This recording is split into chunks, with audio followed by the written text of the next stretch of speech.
हम किशोरी झा अहाँ सब गोटाके नमस्कार करै छी। आइ हम एकटा चनाइके गीत लऽ कऽ आयल छी। तऽ एखन मधुश्रावणी पंचमी चलि रहल अइ, तऽ यदि नीक लागै तऽ हमर चैनलके सब्सक्राइब केनाइ नहि बिसरबै, लाइको कऽ देबै, लाइक कऽ कऽ कमेंटो कऽ देबै। तऽ चलू सुनै जाउ, उम्मीद करै छी जे नीक लागत। चनाई चलल टहलान हे बड़सी के संग में, चनाई चलल टहलान हे बड़सी के संग में। घोड़ा ऊपर भेला सवार है बड़सी के संग में, घोड़ा ऊपर भेला सवार है बड़सी के संग में। चनाई चलल टहलान है बड़सी के संग में।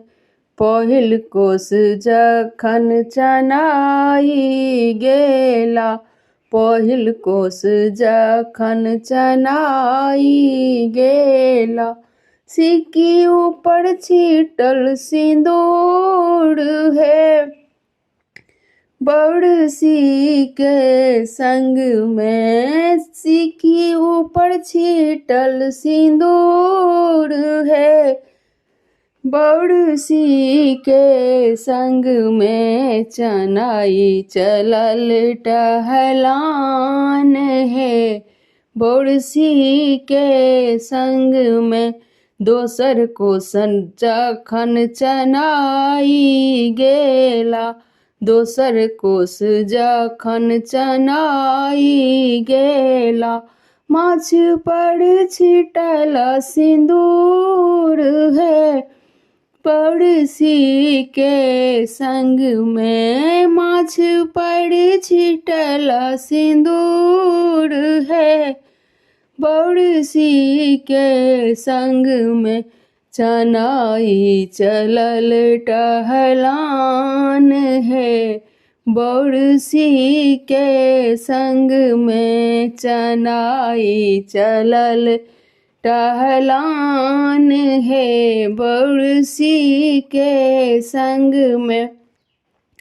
तेसर कोस जखन चनाई गेला, तेसर कोस जखन चनाई गेला, मैना पथ पर छिटल सिंदूर है बड़सी के संग में। मैना पथ पर छिटल सिंदूर है बड़सी के संग में। चनाई चलल टहलान है बड़सी के संग में। चनाई चलल टहलान है बड़सी के संग में।